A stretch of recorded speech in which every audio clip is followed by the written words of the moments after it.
Со ортопедски помагала и полиција. Милијана Кијевски дојде на рочиште за случајот Топлик.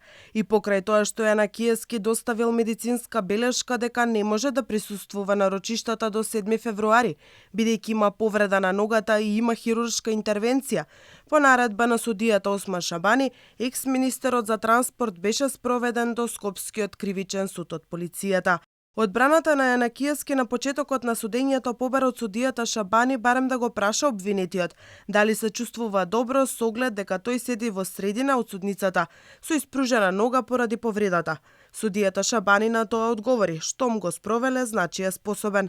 Шабани ги одби сите докази на одбраната по барање на обвинителот Бурим Рустеми, а со тоа Јана Кијевски не изведе ниту еден доказ пред завршните зборови за случајот. Бранителот на Јана Кијевски Еленко Миланов вели дека и покрај тоа што имаат две спротивставени вештачења, судот не дозволил да се направи едно супер вештачење од независни лица кое било барање на одбраната.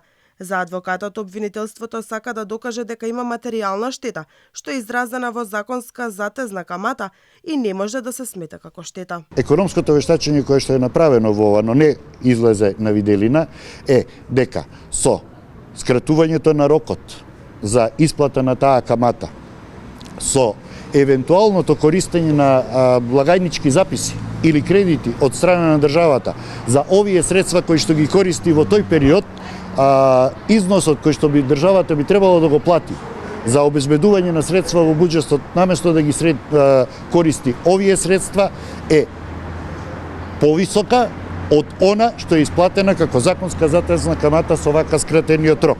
Во вербалните докази одбраната бараше да бидат обезбедени тројца сведоци, и тоа Сашо Срце, Владимир Пешевски и Јацо Костадиновски.